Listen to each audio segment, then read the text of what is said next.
bentornati a questa piccola serie di tutorial sulla tecnica della mano sinistra.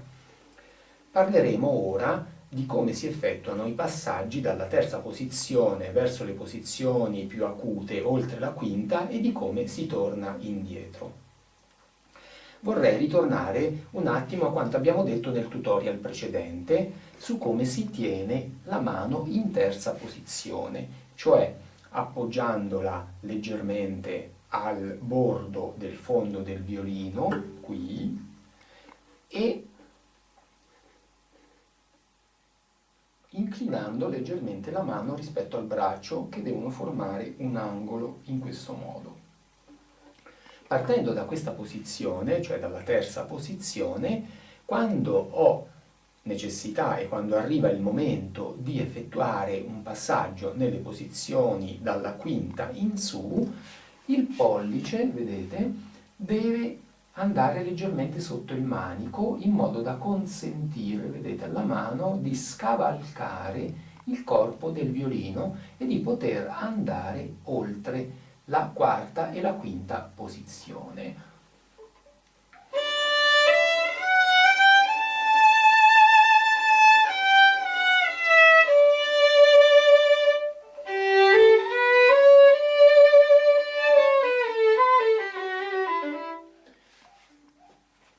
In questo modo la mano può andare oltre la quinta posizione e non essere bloccata dal violino che in qualche maniera in questo punto, vedete, forma la sua tipica curva. Nel ritorno è molto importante che noi mandiamo indietro la mano, scusate, ecco, vedete, mantenendo il pollice nella sua posizione più possibile fino a quando la mano non è giunta nella posizione di arrivo. Bisognerebbe evitare sempre di mandare indietro la mano e il pollice contemporaneamente in questo modo, perché così facendo noi non abbiamo più punti fermi durante il passaggio e il nostro passaggio sarà di cattiva qualità. Anche qui, quando arriviamo nella posizione che può essere la quarta o la terza, prendere sempre come punto di riferimento anche il palmo della mano che tocca il bordo del fondo del violino. Proviamo a fare una semplice scala.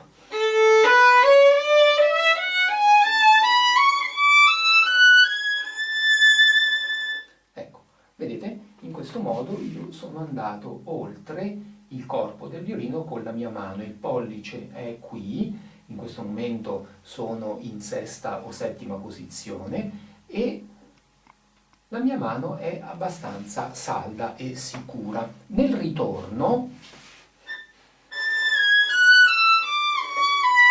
vedete, il mio pollice si muove cercando di rimanere il più possibile ancorato per fornire alla mano dei punti di appoggio, e quando la mia mano è tornata esattamente in terza, vedete, il pollice allora anche lui si riporta nella posizione tipica della terza.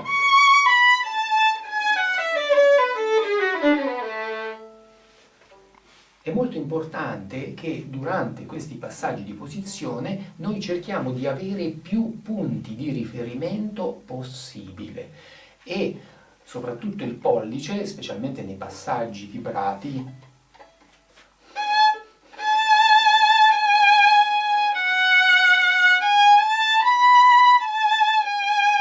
vedete, il pollice si mantiene sempre in un punto che consente alla mano di muoversi e avere una sicurezza, perché è molto importante quando suoniamo il violino avere più sicurezze possibile. Queste sicurezze sono date soprattutto dai punti di riferimento e poi in secondo luogo anche da dei movimenti morbidi e fluidi. Se noi suoniamo in maniera sicura e suoniamo in maniera tranquilla, allora possiamo esprimerci meglio nella musica in cui stiamo suonando e possiamo comunicare di più a livello espressivo. C'è un esercizio di Kreutzer che ci dice, che ci fa esercitare, che ci consente di esercitarci proprio in questi passaggi di posizione dalla terza alla quinta e dalla quinta alla terza, e che ci consente di vedere bene, di esaminare bene i movimenti del pollice. Prima, terza, quinta,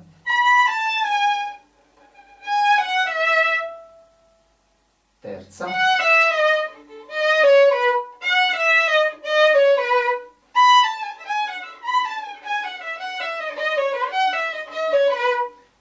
ecco, questo studio di Kreutzer ci aiuta e ci fa sviluppare proprio questo movimento tipico del pollice che consente alla mano di alzarsi e di scavalcare il corpo del violino.